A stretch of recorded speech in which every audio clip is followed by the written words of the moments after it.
The auntie of Harvey Evans, that's one of the two teenage boys who died on Monday evening in Ely, Cardiff, says she does not have faith or trust in the police. Police have now confirmed officers were chasing the e-bike that 15-year-old Harvey and 16-year-old Kyrie Sullivan were riding.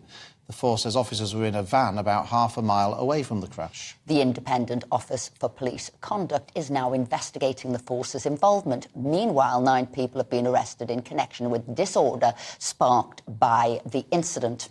Now, joining us to discuss whether we're losing faith in the police is Non-Executive in Security and Policing Zoë Billingham and the UK Director of More in Common, Luke Tryl.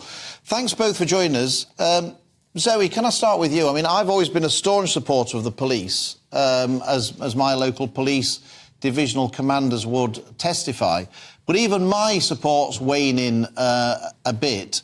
We obviously, people had their confidence dented by people like Wayne Couzens and David Carrick and the sort of wrongdoing of people in the police, which seems to be more widespread than people ever imagined. And then the final straw for lots of us has been the policing of the Just Stop Oil protesters, where in effect they've been stood watching them.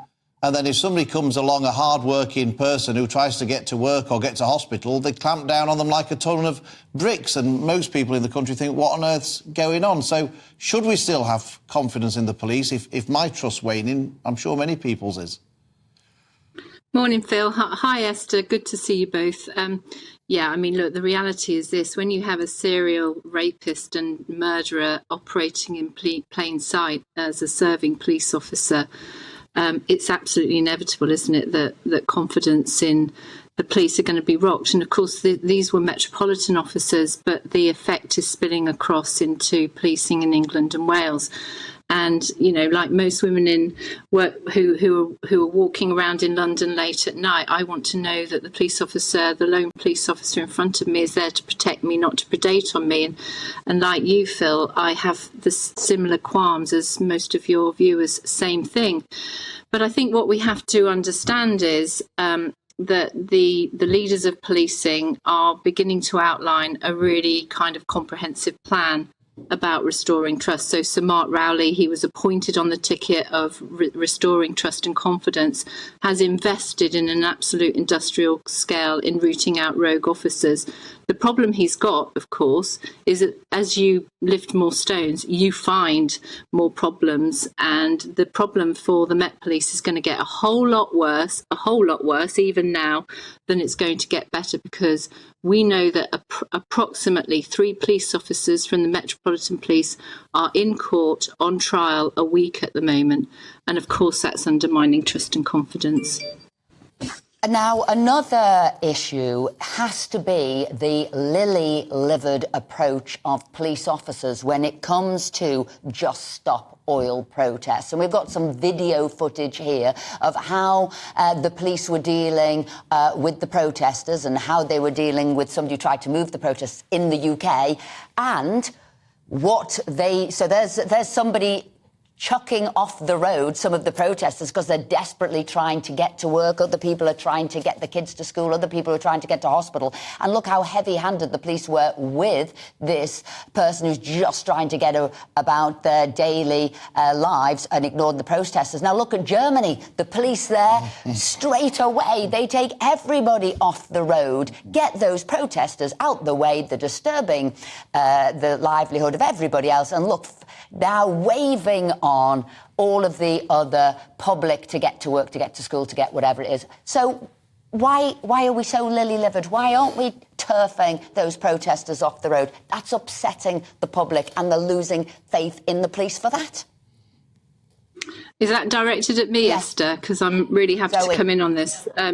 Yeah, absolutely. Look, the policing of protest has always been complicated, hasn't it? And I know you, Esther and Phil, will absolutely support the right of the public to express freedom of expression and to protest. The trouble with protest, it's going to be annoying, it's going to be irritating, it's going to cause inconvenience. And the police have got a heck of a job, I think, to kind of strike that balance between maintaining the public order and the peace for those going about their lawful business and those that want to express a view.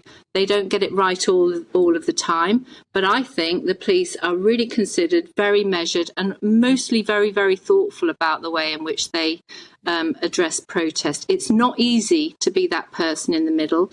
It's not easy to go toe to toe with protesters and still maintain trust and confidence. Zoe, and they're going to be damned if they do and damned if they don't. So I think we just got to have a bit of balance in all of this, and not simply write it off as woke policing. I think they've got a darned hard job to do, and mostly they do it really well. Zoe, let me bring Luke in. Luke, what's your view on this about whether or not the public are losing trust, whether you're losing trust in the police? I mean, obviously, the alternative to the public trust in the police is anarchy, isn't it?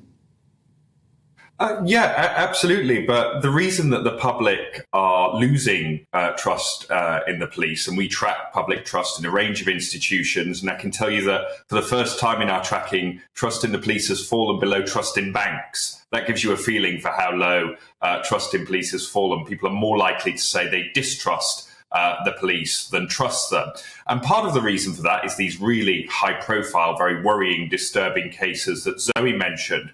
But there's a wider point, and we hear this in our focus groups, and we get it in our polling, that lots of policing just seems to fail the common sense test. Lots of your viewers, but also, the wider public at large, will see that Just Stop Oil protests, and the people who seem to be being punished are the people trying to get to work, as you said, trying to get to school, in some cases trying to get to hospital appointments. And then more broadly, we ask people, how well do you think the police are doing on tackling antisocial behaviour?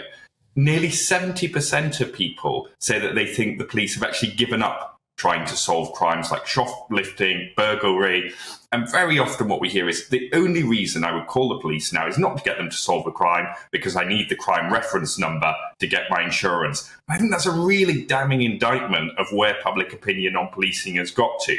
As Zoe said, there are lots of great individual officers, but the way the institution's operating and its priorities at the moment aren't matching what the public expects. Luke, I just wondered where you felt the blame was lying for this. I mean, people say, well, the police have got, their resources are stretched. But, of course, if you misgender somebody, there seems to have no end of officers to come round and arrest you. Or if you're a pub and you've got some gollywogs on display, there's sort of 6 or 7 police officers turning up for that. So it doesn't seem that they're always lacking in resources. When I observe the police in my local constituency, I think there's a big disconnect between the rank and file officers and the higher rank officers who are more political. Do you think the blame lies with the rank and file officers not doing what the public want them to do, or the direction that they're being set by people in the higher echelons of the police? I mean, certainly from our conversations with the public, it's this sense of misdirected priorities from the top. No one minds the police engaging in, diversity activity. And we know from Stephen Lawrence to Stephen Port how important it is that the police understand the different communities they serve. But they just think the balance has started to go slightly wrong. And so, they see these high profile stories of police at various diversity events and they think, OK, I get that, but I don't see a police on my street corner anymore. Like, where's the balance? And there's also this sense that lots of policing has been pushed behind desks and off the street. People want to see, particularly in those hotspot areas, police patrolling, tackling antisocial behaviour and making sure that people feel safe in their communities. Luke, Zoe, thank you so much. We've got to leave it there, but thank you so much indeed, both of you, for joining us this morning and giving us your perspective. And